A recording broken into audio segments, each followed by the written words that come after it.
My people, make we watch this video together. The story of this elderly woman, who then they call Sophia, who did the age of about 86 years old. She never knocked since they born her. She be virgin, she not marry. And now she dey regret for her old age. So the reason why she not marry, so things will be say she do wrong, she did, regret and she realized her mistake.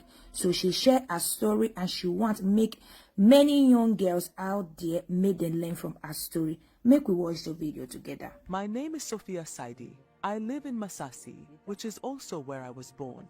I am 86 years old. I am not married and I have no children. Furthermore, I never slept with any man. In short, I'm still a virgin. I don't have a job now. Before, I used to sell vegetables and fruits, but I had to stop because I'm old. Now, I can't do much. I farm and sell what I grew. That's how my life is now. I didn't like making friends or getting close to men.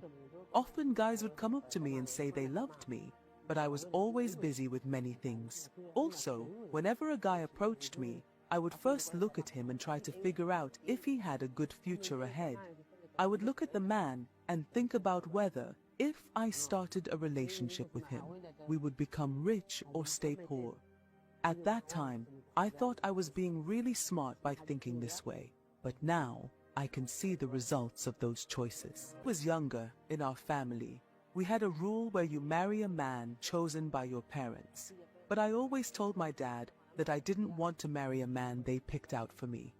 I wanted to fall in love with a man I found on my own. Because of this, I often stayed away from home to avoid the man my father wanted me to marry.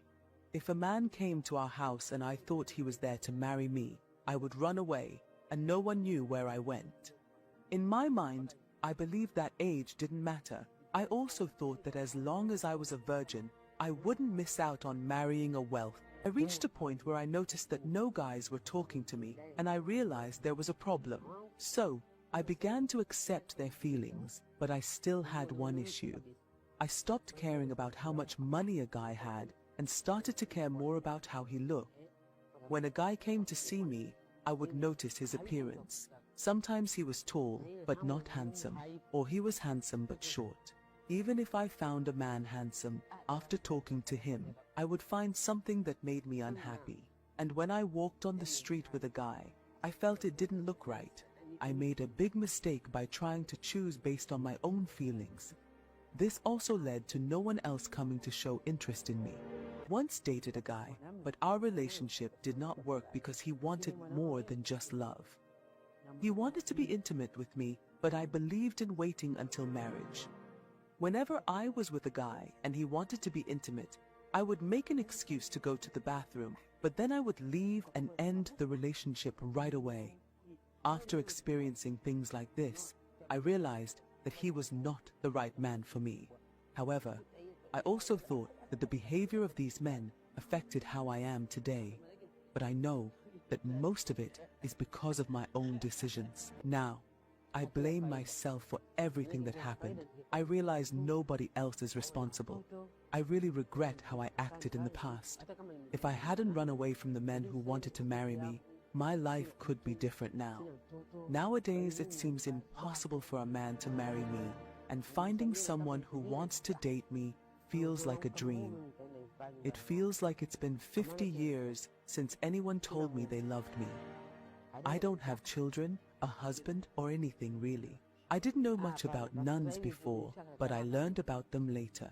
I decided that if they could live without husbands, then I should accept my situation and live like that too. The people living near me began to question why they hadn't seen me with a man yet. Some of them told me to just ignore the gossip and let people say whatever they wanted, but they all started treating me badly. I couldn't get support from my family or anyone else. My family had concluded that I would never get married, so they distanced themselves from me. I was left with no one to talk to, and they were all shocked by how things turned out. At that stage, they had nothing else to say except to blame me for everything that had happened. They thought that I was the reason for my own situation. One important lesson I've learned is the value of respecting everyone. I didn't fully appreciate this before, And that's a big reason why I'm living the way I am today. Now that I am older, I find that no man wants to marry me. This situation has had a big impact on my life. I don't have anyone to support me or help me with my needs. If I had a husband, I would have a family like other people, and I believe this would have made me happier. Instead, I am living a life that is hard and unhappy, a life that nobody would choose if they had the option.